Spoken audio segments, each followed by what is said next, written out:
I'm Arvind Vohra, author, entrepreneur, and candidate for the Libertarian National Committee. Since 2001, I've run my own business, Arvind Vohra Education. I've written 2 books, Lies, Damned Lies, and College Admissions, and The Equation for Excellence.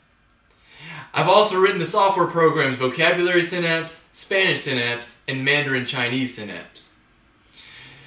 Over the last years, I've been able to apply the strategic thinking and ability to go up against much bigger competitors into politics.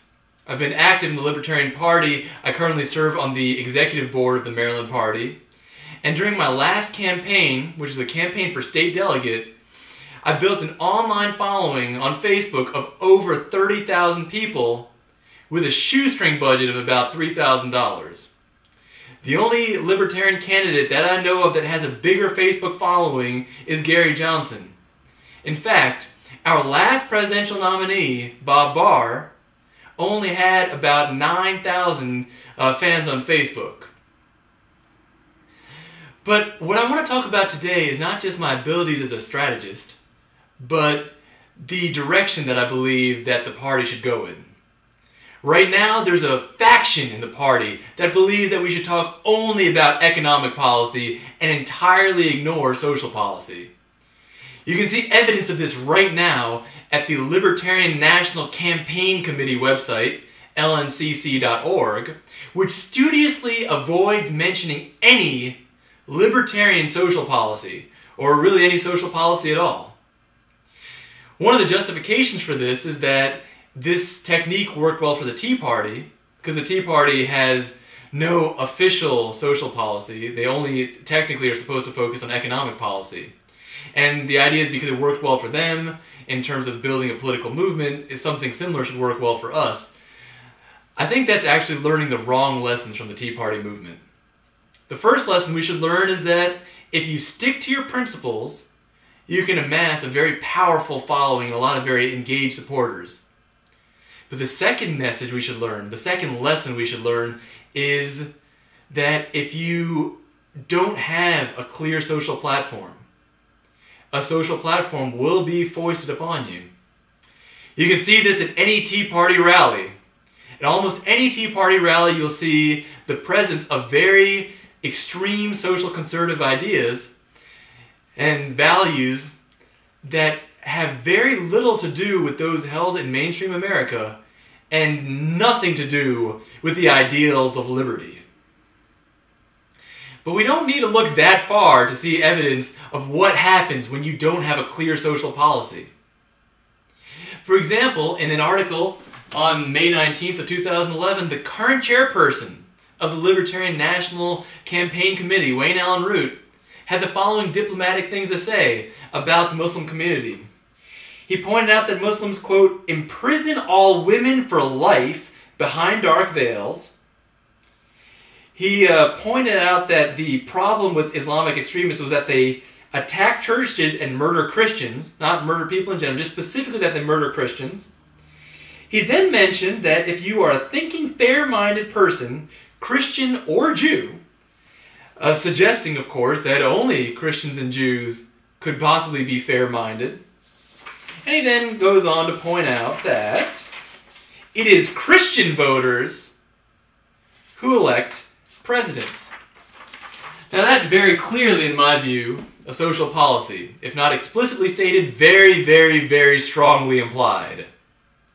And it's not a social policy that has anything to do with the Libertarian Party platform or anything at all to do with the ideas of liberty. In fact, it has very little to do with the real views held by mainstream America. One of the justifications that people have for ignoring social policies is that it's only young people who care about social policies. First, I don't think that's true. But even if it is true, one of the analyses that people use is, I think, missing the point. What they say is this: young people don't vote. Therefore, if we spend a lot of time focusing on young people, we're essentially just wasting that time because they're not going to vote anyway. Now, it's true that young people don't vote. But that doesn't mean that we don't care. Go to any Occupy rally and tell me that young people don't care. Go to any Ron Paul rally and tell me that young people don't care. Go to any marriage equality rally and tell me that young people don't care. Or go to any great Students for Liberty convention and then tell me that young people don't care. It's not that young people don't care, it's that we don't vote. And the reason that young people don't vote is because they've been turned off by the hypocrisy, dishonesty, and fake choices found in American politics right now. Young people are hungry for a real revolution in American political thinking. One thing that sometimes people suggest is that we should talk about social policy, but purely from an economic perspective.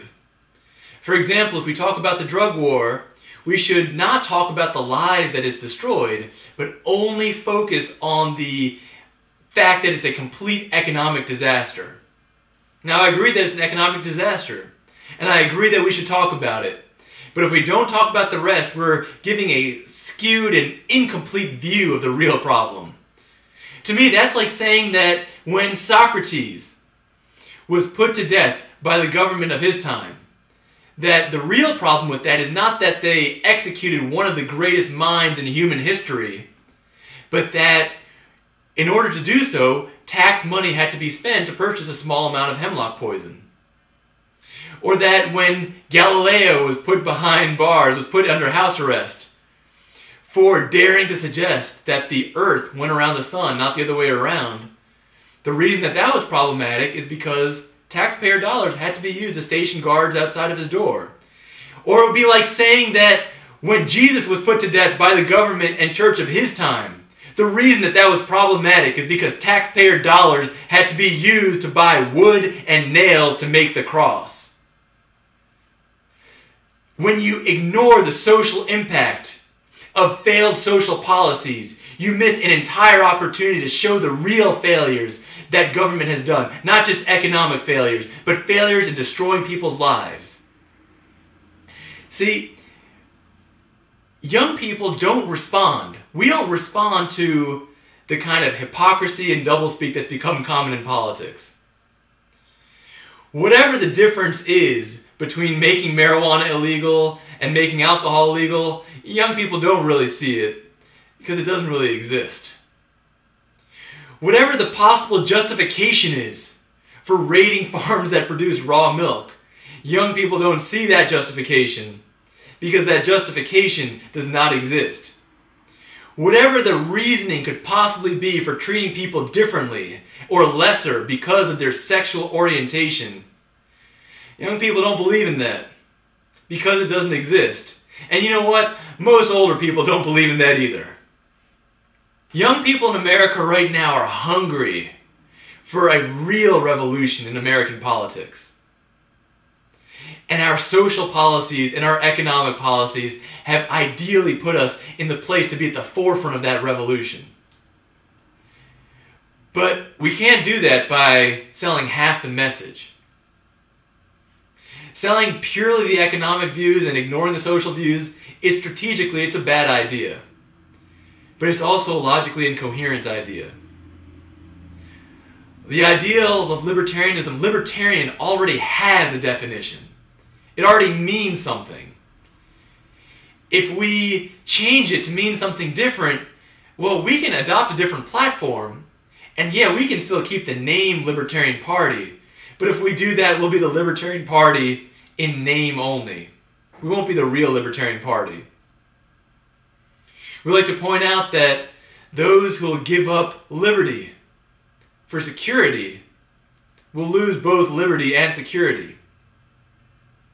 If we try to gain a few extra votes by watering down our platform or by pandering, we're going to end up with neither principles nor with votes.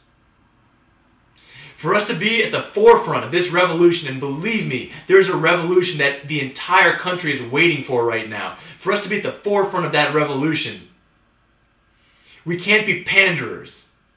We have to be truth tellers. And we certainly can't be some kind of minor league Republicans. For our party to succeed, the economic and the social values are going to be extremely important. I'm Arvin Vohra, and I'm asking for your help in bringing back real libertarian values and real libertarian principles to the Libertarian National Committee.